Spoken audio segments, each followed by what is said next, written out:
Welcome back everyone to my second video in the Fallout 76 series. Remember, my opinions regarding Fallout 76 in this video is only based on the beta gameplay. First up, let's talk about some of the upcoming changes they've announced for the release. The first change is that they've decided to fix the speed hack bug where the frame rate kind of decides how the game plays on your system. If you're playing at a lower frame rate, let's say 20 to 30 or something, and you encounter another player that plays on a beast of a battle station pushing out 80 plus frames a second, well, then you're in bad luck. Your frame rate directly correlates with how you move in the online world. So that means your movement is slower compared to the other player. Bethesda made a fix, quote unquote, by capping the frame rate at 63 frames per second.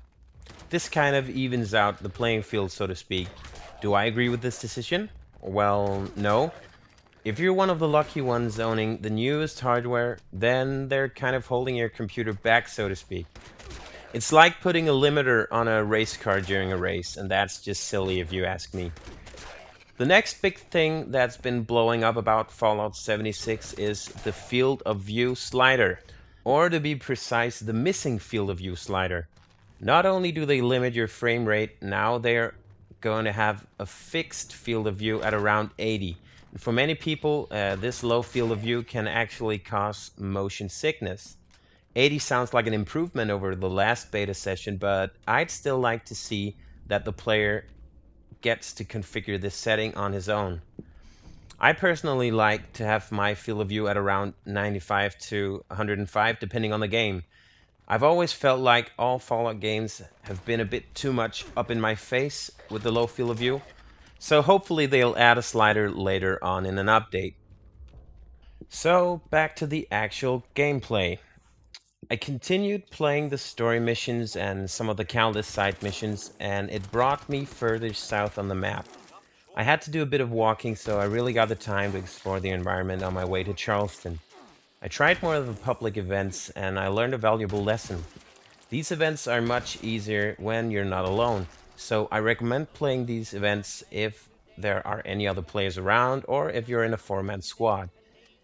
In this event I had to help Bruce and T for some reason. It played out just like the first event I tried at the food processing plant up north around Morgantown area, just like in my first video. It was basically to protect certain things. In this particular event, I had to protect water pipes from the different types of mutated animals, including the nasty tick, bloat flies, ants, and so on.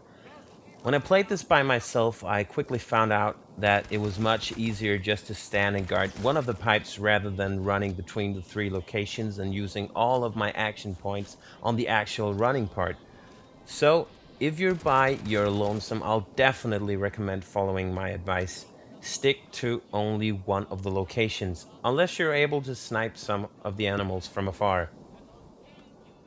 Next up, I ran to the AVR Medical Center in Charleston to follow up on the holotapes from the Vault Overseer.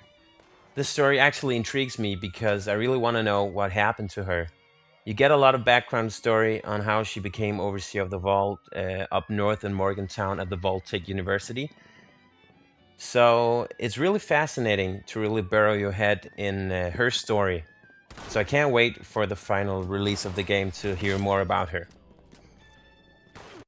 After the AVR Medical Center, I explored a fire station that was close by. I searched the building and found a terminal where I started the recruitment of becoming a local firefighter. I did a couple of missions but quickly lost interest though. The missions really weren't that interesting. I had to do an exam with 7 questions to progress. I did that and moved on to the next test, a physical exam. I had to move from one point to another in, I think, 2 minutes, with lousy indications of where to go. In other words, I didn't make it in time. Instead, I moved on to explore the DMV and local government's office close by. I cleared the building and hacked a couple of terminals, and that's basically where I ended my session this time around. The government's offices looked like it had a lot of terminals that I need to unlock by other means rather than hacking them, and it feels like the building is holding on to some freaky secrets. I can't wait to uncover them all. So that's basically it for my second play session of Fallout 76 beta. So what would I like to change about the game if I could? Well, the game in itself is pretty nice, and pretty nice is just pretty nice, I guess.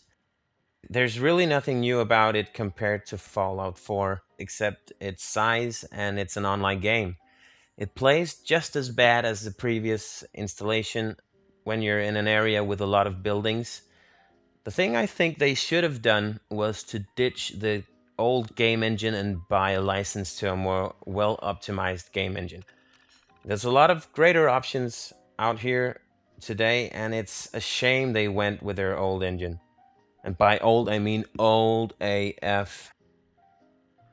Bethesda stated that it kept using the old engine to cater to the needs of the modding community since they're so familiar with it from previous games. Because of this engine, the game kind of feels like it's already 5 or 6 years old, even though it's not even released yet. So guys, this is it for my second video in the Fallout 76 series. I hope you liked it. So feel free to comment down below if there are any things you would like to be different in the game, or share some of your favorite moments in this beta. Remember to press like and subscribe, and I'll see you in the wasteland in the next one.